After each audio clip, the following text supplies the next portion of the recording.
Micheleen Emmett O'Shea. I met a wee leprechaun one summer's day. He called himself Micheleen Emmett O'Shea. With his jacket of crimson and buttons of gold, he was a fine vision for me to behold. On shoes he was working as I wandered by, and dropping his hammer, he gave a great cry. "Be japers," says he, "you gave me a scare.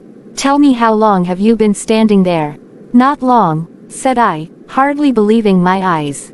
"You're a leprechaun, sure, what a lovely surprise. I've been out for a walk by this old castle ruin. Now do you mind telling me, what's that you're doing?" "Begorra," said he, "I'll tell you all right. These shoes have been working on for a fortnight, and if they're not finished by Saturday morn, I'll have to put up with Her Majesty's scorn. For it's the Queen of the Fairies, to whom they belong. So be on your way, little girl, get along." Said I, "That I'll do, once you give me your gold. For now that I've seen you, you must, so I'm told. Now where are you hiding your treasure, do tell. Is it up in a tree? Is it down in a well? All right then," said he, "'tis way across the bog, right next to the stream where there lives an old frog. And if you dig deep, you'll find it all right, but you'd better start now, girl, for soon will be night. You'll never regret meeting me here today, or me name isn't Micheleen Emmett O'Shea." Then I lifted him up, he was light as a feather, and journeyed, we two, down the long road together. And when we arrived at the place where 'twas hid, I knelt on the ground, and here's what I did. I stared to dig with a stick that I found, while Mr. O'Shea sat himself on the ground.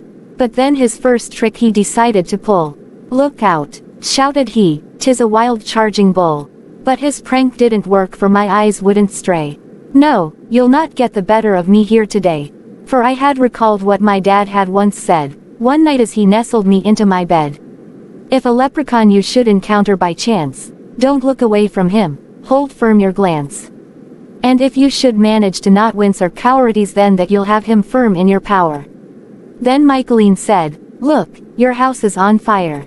Said I, "You'll not trick me, you crafty old liar." With my stomach now empty, my arms growing tired, I struggled to search for the gold I desired. Then something jumped straight up from out of the bog. I turned and looked up, and saw 'twas a frog. And when I looked back, Micheleen, he was gone. But the sound of his wee little laugh lingered on. Then I heard him cry out, that 'twas no frog at all, but my friend, Padragon, who came to my call.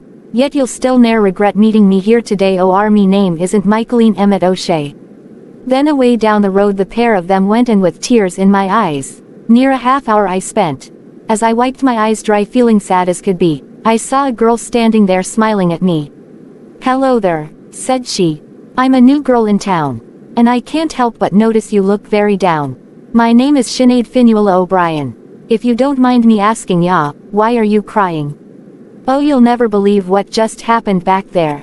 A leprechaun tricked me and ran off, I swear." Then softly said she, "Come to my house for tea.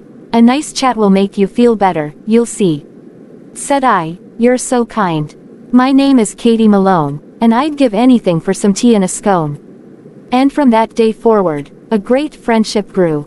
And now looking back I can tell you 'tis true, that whether you're young, or whether you're old, a good friend is always much better than gold. And I often recall what that leprechaun said as I drift off to sleep in my warm feather bed. You'll never regret meeting me here today, or my name isn't Micheleen Emmett O'Shea.